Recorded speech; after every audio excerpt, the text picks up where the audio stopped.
આચાર્યનું જે પદ છે એ બહુ ઘણા બધા સંપ્રદાયોમાં ડિફરન્ટ સ્ટાઇલનું પદ છે. સ્વામિનારાયણ ભગવાનની સાથે રહેલા મહાન સંતો અને સ્વામિનારાયણ ભગવાન અને સ્વામિનારાયણ ભગવાને જેમને સ્વરૂપ ઓળખાવ્યું એવા જે એકાંતિક મહાન મુક્તો હતા, દાદા ખાચર, જુબન પગી, અલૈયા ખાચર, નાથ ભક્ત, જેમની આચાર્ય પદ સ્થાપન વખતે ઉપસ્થિતિ છે એની હું વાત કરું છું. ગુણાતીતાન સ્વામી, ગોપાળાનંદજી, માનુભાવાનંદજી, આનંદાનંદજી,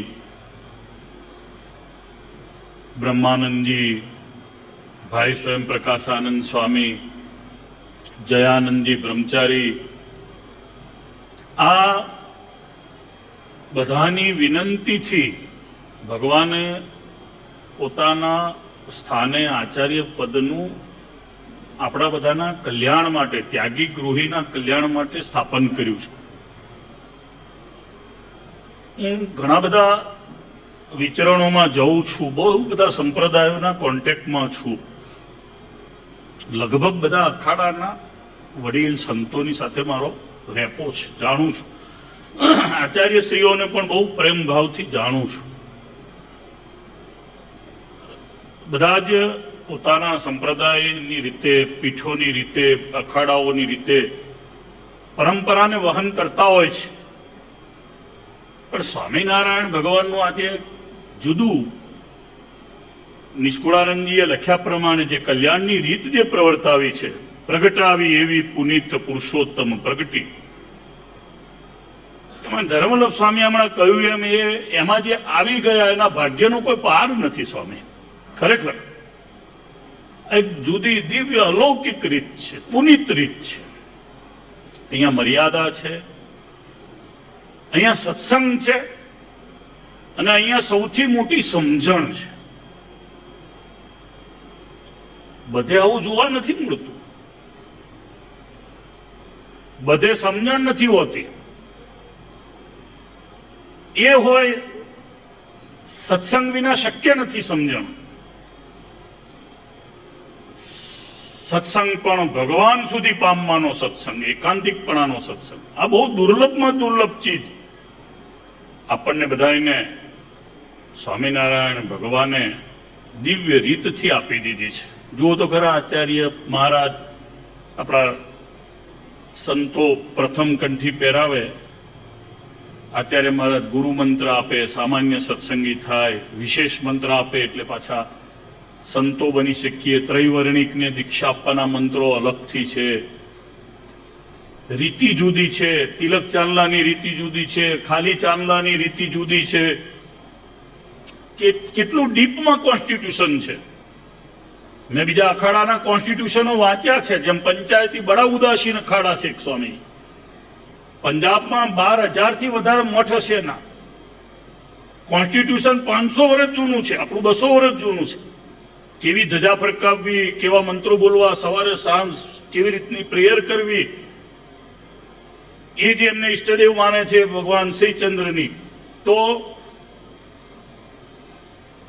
આટલી ડીપમાં રીત, ધ્યાન કેમ કરવું, જીવનું સ્વરૂપ શું, બ્રહ્મ પરબ્રહ્મની વ્યાખ્યાઓ વાળું આવું દિવ્ય અલૌકિક બંધારણ, અને એમાં મંત્ર શું, એ મંત્રને કેવી રીતે ધારવો, એની કેટલી માળા કરવી, આટલું બહુ દિવ્ય ભગવાન સ્વામિનારાયણે આપ્યું.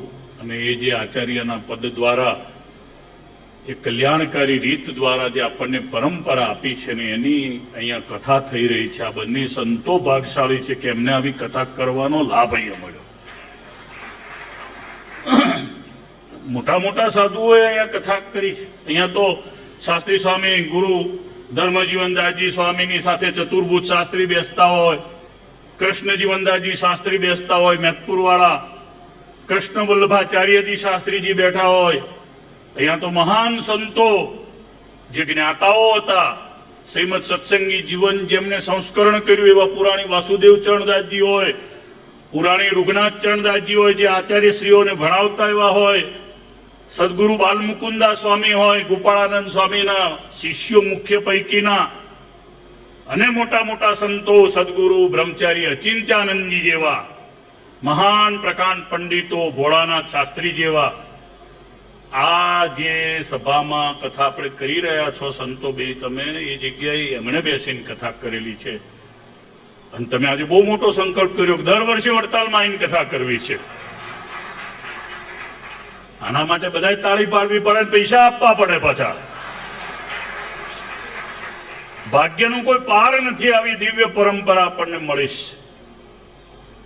કેવા આચાર્ય મળ્યા. રઘુવીરજી મહારાજનું અહીંયા હમણાં જીવન ચરિત્ર ગવાય છે. અત્યારે ભગવાનને અખંડ ધારનારા જુઓ, મોટા સાધુમાં અને આચાર્યમાં કેવી એકતા હતી. ત્યારે દિવ્ય સંપ્રદાય આપણો વિશિષ્ટ રીતે ચાલ્યો. આ વાત પૂરી કરીને મારું પ્રવચન પૂરું કરીશ.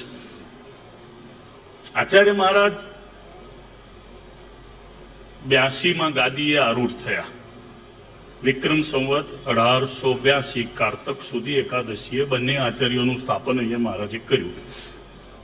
82 ને 10 92, 1902, 1912 અને 13માં રઘુવીરજી મહારાજે વિચાર મૂક્યો, હવે મારે શરીરમાં થોડી કસર દેખાય છે.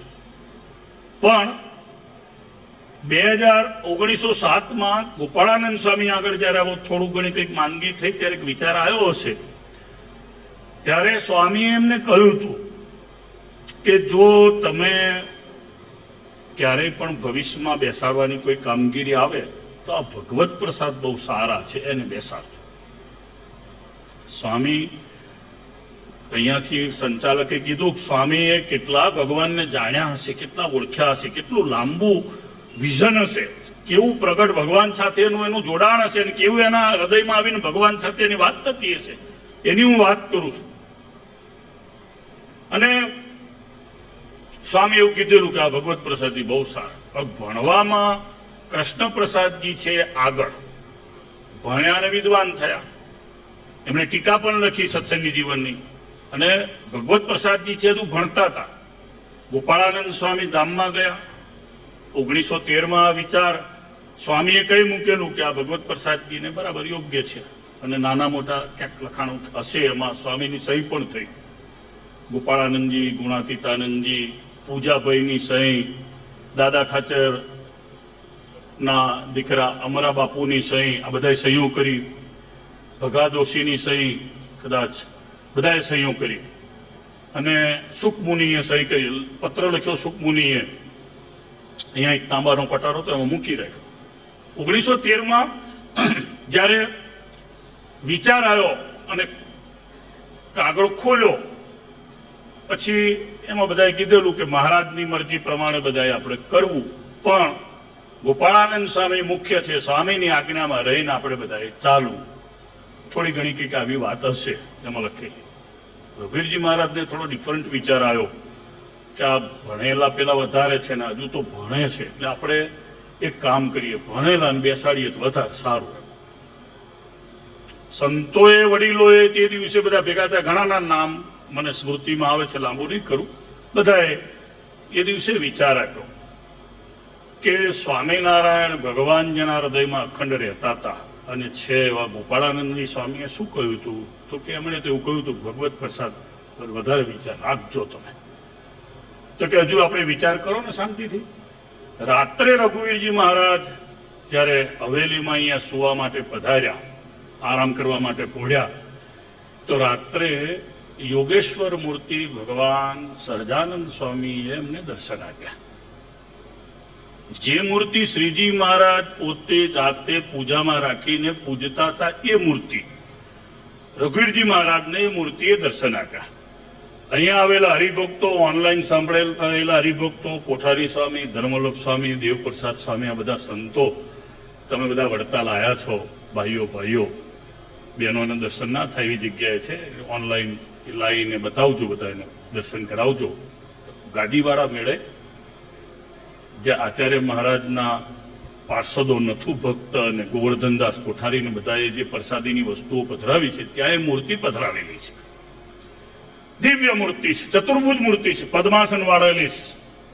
ચતુર્ભુજમાં બે હાથ ઉપર શંખચક્ર છે, ગદા પદ્મ નીચે છૂટા છે, પદ્માસન વાળેલું છે, દિવ્ય મૂર્તિ. જેમ બદ્રી વિશાલ ભગવાનની મૂર્તિ ત્યાં બિરાજમાન છે બદ્રિકાશ્રમમાં, એવી મૂર્તિ છે. એ મૂર્તિએ રઘુવીરજી મહારાજને દર્શન આપ્યું અને કહ્યું, ગોપાળાનંદજી કેમ કરજો. ગોપાળાનંદજીએ કહ્યું તું એમ કરજો, એવું કીધું.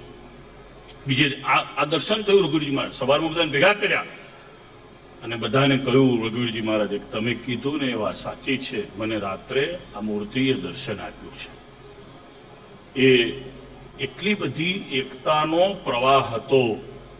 32 વર્ષના આચાર્ય પદના ગાળામાં આ સત્સંગ ક્યાંય પણ રઘુવીરજી મહારાજના અમૃત વચનોથી ભીંજાયો નહોતો, એવું નહોતું.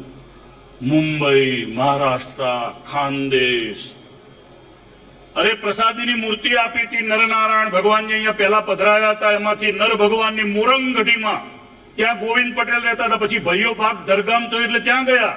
પણ મોરંગઢીના પહાડ ઉપર ત્યાં જઈને રઘુવીરજી મહારાજ પ્રતિષ્ઠા કરવા માટે ગયા. છેક મોરંગઢીએ ગયા, અહીંથી વડતાલથી પૈસા આપીને વ્યવસ્થા કરાવડાવી અને શિખરબંધ મંદિરની.